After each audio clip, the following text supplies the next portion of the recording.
আসসালামু আলাইকুম, স্বাগত জানাচ্ছি সিটি এফএম 96 এর সাথে আছি আমি জিনাত। ভাবুন তো, একজন মানুষ ৪৫ বছর ধরে নিজের আসল পরিচয় গোপন করে দেশের ভেতরে ও বিদেশ ঘুরে বেড়াচ্ছেন। ছদ্মবেশ, ভুয়া পরিচয়, এমনকি বিদেশ অবস্থান সবকিছুই ছিল তার পরিকল্পনার অংশ। কিন্তু শেষ পর্যন্ত একটি ভুলই তার ৪৫ বছরের পলাতক জীবনের ইতি টেনে দিল। আজ আমরা কথা বলবো শহীদ রাষ্ট্রপতি জিয়াউর রহমানের হত্যা মামলায় মৃত্যুদণ্ডপ্রাপ্ত আসামি অবসরপ্রাপ্ত মেজর মোজাফফর হোসেনকে নিয়ে।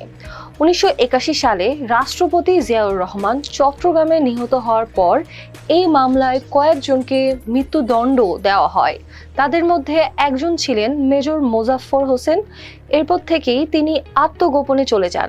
দীর্ঘ ৪৫ বছর ধরে তিনি নিজের পরিচয় গোপন করে রেখে দেশের বিভিন্ন জায়গায় এবং বিদেশেও অবস্থান করেছেন বলে আইন শৃঙ্খলার রক্ষাকারী বাহিনী জানিয়েছে। সবচেয়ে অবাক করা বিষয় হলো, এত দীর্ঘ সময় ধরে আত্মগোপনে থাকলেও শেষ পর্যন্ত তাকে ধরা পড়তে হয়েছে একটি ছোট্ট ভুলের কারণে। তদন্ত সংশ্লিষ্টদের তথ্য অনুযায়ী একটি সাধারণ প্রশ্নের উত্তর দিতে গিয়েই তিনি নিজের পরিচয় সম্পর্কে এমন কিছু তথ্য দেন যা তদন্তকারীদের সন্দেহ আরও জোরালো করে। এরপর শুরু হয় নিবিড় নজরদারি এবং তথ্য যাচাই বাছাই। এক পর্যায়ে রাজধানীর একটি বাসা থেকে তাকে গ্রেপ্তার করা হয়। এই ঘটনাটি আমাদের দুটি গুরুত্বপূর্ণ শিক্ষা দেয়। প্রথমত, প্রযুক্তি ও গোয়েন্দা নজরদারির এই যুগে দীর্ঘদিন আত্মগোপনে থাকলেও আইনের হাত থেকে চিরদিন পালিয়ে থাকা খুবই কঠিন। দ্বিতীয়ত, কোনো অপরাধের বিচার বিলম্বিত হতে পারে, কিন্তু বিচার প্রক্রিয়া থেমে থাকে না।